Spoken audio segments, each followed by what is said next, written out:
question surrounded, it wasn't really a question, one question, it was more like, kind of an examination of the masculine and the feminine and how those two can be really integrated in this beautiful way inside of her. And like, what does that look like?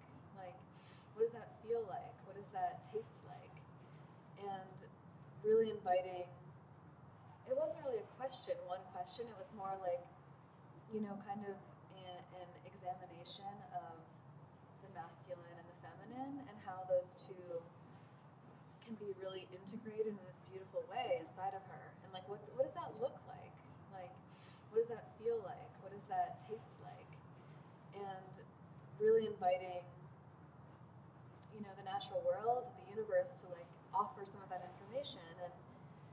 And so I asked if she wanted to like sort of mingle and meet each of the horses on their own terms, and that we could do that with the mares, and then we could go into the males and see what was different, and if she was drawn to a particular horse, and we didn't need to do that because as she stood on the line between the boys and the females, they met. They just Shanti and Frankie came up and just were touching noses behind her as she was expressing what it was like to feel that integration and the images that came up for her that were inspiring, and she had asked for inspiration, and those two just came up. They just were touching noses, I don't know if you noticed, and just like holding that space, and it was just really beautiful. Like, it was just like, here it is. Here, this is what it's like, let me show you. And it was really beautiful to witness. Like, I feel honored to have witnessed that. Yeah, it was really powerful. I was in a meditation and just sinking into my core for a moment and trying to see what sounds and colors and images were arising in me. And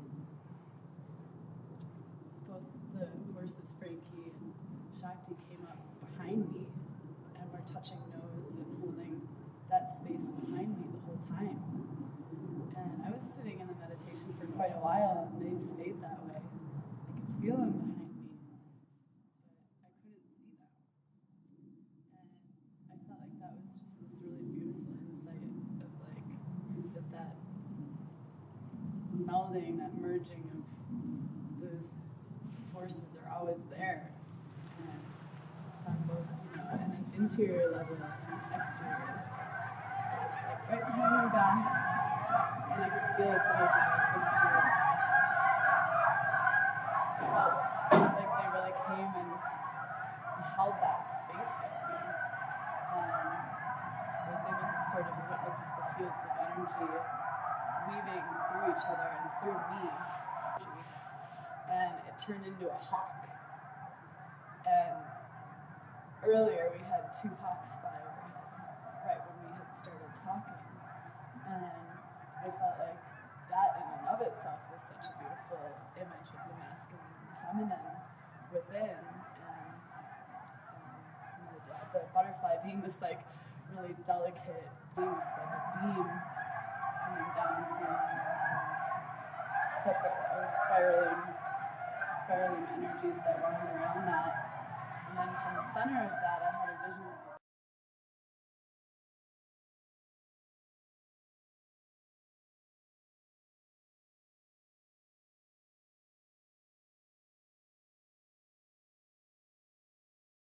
we started with a meditation to really just kind of drop into the body, finding just sort of the heart space and kind of really getting aligned with just really a lot about the body awareness. That led into some principles of Aikido about getting centered, feeling the difference between being connected and then making contact through our center with another individual, and then taking that in and having connection and contact with a horse through a lead rope, and then eventually without a lead rope, without even having anything necessarily binding us together, learning how to make contact through the center.